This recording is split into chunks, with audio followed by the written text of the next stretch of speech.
কি লাভ হলো বিজেপি কে জিতিয়ে লোকসভা? কি লাভ হলো? 5 বছরে জগন্নাথবাবু দারুণ প্রচুর কাজ করেছিলেন। আমি জানতে চাইছি আপনাদের কাছে, প্রচুর উন্নয়ন ধারাবাহিকভাবে জগন্নাথবাবু করেছিলেন। আপনাদের আগের বিজেপি এমপি অনেক কাজ করেছিলেন, তাহলে পুনরায় তাকে জেতানোর মানেটা কি? নরেন্দ্র মোদী, মোদী হ্যাঁ তো মুমকিন হ্যাঁ। আপনাদের আমি বলে দিয়ে যাচ্ছি যে মোদী হ্যাঁ তো না মুমকিন হ্যাঁ, সবসময় মাথায় রাখবেন এটা। যতদিন মোদী বাবু রয়েছেন ততদিন বিকাশ হবে না, ততদিন বিনাশ হবে। এই হচ্ছে বিষয়। একটাই মডেল, সবকা সাথ, সবকা বিকাশ, সবকা বিশ্বাস, তাই তো বললে? আসলে কি নিজের সাথ, আমির যে হতে আদানি আম্বানি তাদের বিকাশ, গরিবের বিনাশ আর দেশের সর্বনাশ, সেটাই হচ্ছে বিজেপির একমাত্র মডেল। এটা ছাড়া বিজেপির আর কোনো মডেল। বিজেপি জিতেছে নাকি এবার? বিজেপি তো জেতেনি, 241টা সিট পেয়েছে। আগের বার কত পেয়েছিল? একক সংখ্যা গরিষ্ঠতা 272-এর ওপর পেয়েছিল। ভারতবর্ষের মানুষ জামানত বাজেয়াপ্ত করে দিয়েছে। এখন একদিকে নীতিশ কুমার আর একদিকে চন্দ্রবাবু নাইডু এরকম করে করে হাঁটছে, এইরকম করে করে হাঁটছে। যেই একজন কেটে পড়বে সেই দিকে পড়ে যাবে, ঢিলে পড়ে যাবে। বলছে भारी बहुमत की सरकार है, ये भारी बहुमत की सरकार है। इससे ज्यादा भारी बहुमत तो इंडिया ब्लॉक के पास है। आपके पास क्या है?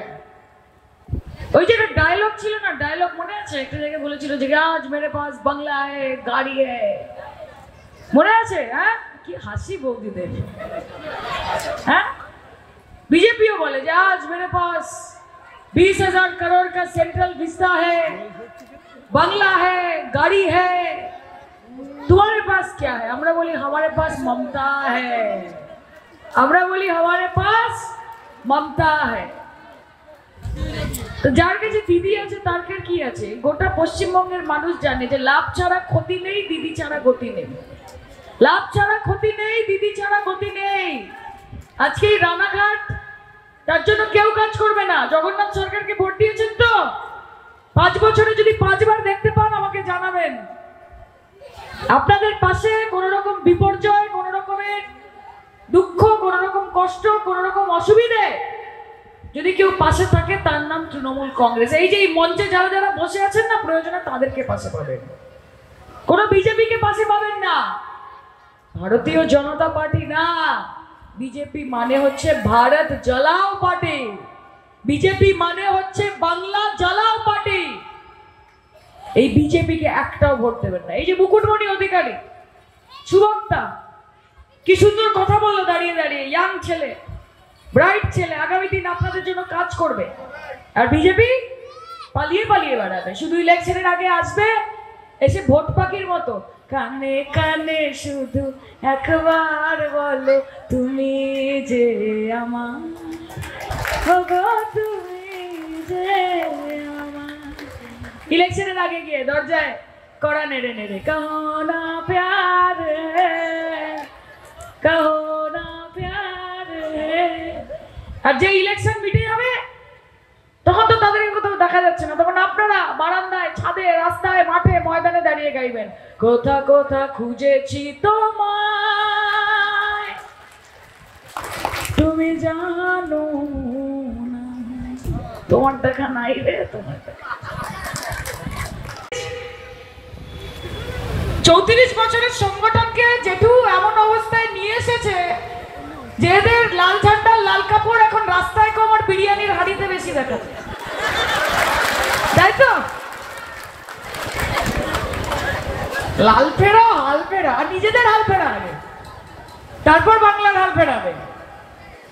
বাংলার মানুষকে বাঁচানোর জন্য সিপিএম নেই, নিজেদের অস্তিত্বকে বাঁচানোর জন্য সিপিএম লড়াই করছে। কয়েকদিন আগে শুনছি সিপিএম এর প্রার্থী যখন যাদবপুরে প্রচার করতো, আমাদেরকে ভোট দিন, আমরা লক্ষ্মীর ভান্ডার দেবো। তোমরা লক্ষ্মীর ভান্ডার দেবে? 34 বছর শাসন করেছে, আমার মায়েরা এখানে রয়েছে, 20 টাকা দিয়েছে কোনোদিন সিপিএম? উল্টে কৌটার নাচিয়ে নাচিয়ে নাচিয়ে নাচিয়ে ইলেকশনের আগে মনে হয়। ওইদিকে বিজেপি আবার বলে লক্ষ্মীর ভান্ডার বন্ধ করে দেব। আরে মমতা বন্দ্যোপাধ্যায় দেহে যতদিন রক্ত আছে, যতদিন নিঃশ্বাস পড়ছে না, কারোর বাপের ক্ষমতা নেই লক্ষ্মীর ভান্ডার বন্ধ করার। আমাদের মা বোনেদের অহংকার, মা বোনেদের অধিকার, লক্ষ্মীর ভান্ডার, লক্ষ্মীর ভান্ডার। আমার মায়েরা এখানে বসে আছে। এই যে দিলীপ ঘোষ বলতেন বিজেপি থেকে যে বাংলার মা বোনেরা তো সব ভিখিরি, এরা সব বাংলার মা বোনেরা সব ভিখিরি আছে। মমতা বন্দ্যোপাধ্যায় লক্ষ্মীর ভান্ডার দেয় আর সব ভিখিরির মতো গিয়ে লাইনে দেয়। জামানত বাজেয়াপ্ত করে গুটিয়ে বাড়ি বাড়িয়ে দিয়েছে। কোথায় দিলীপ বাবু? কোথায় গরুর দুধে সোনা? কোথায় পেয়েছেন?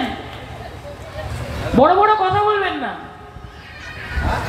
এরা কোনো প্রত্যন্ত গ্রামে চলে যান, সেখানে গিয়ে একটা পোড়ো বাড়িতে একজন অসহায় মহিলাকে খুঁজে পাবেন দুটো বাচ্চা নিয়ে। সেই মহিলা বসে বসে কাঁদছে। তাকে গিয়ে যখন জিজ্ঞেস করবেন না যে কি হয়েছে মা, কাঁদছো কেন, সব ঠিক আছে? বলবে যে আমার স্বামী আমাকে 6 মাস আগে ছেড়ে চলে গেছে, বা আমার স্বামী 1 বছর আগে মারা গেছে।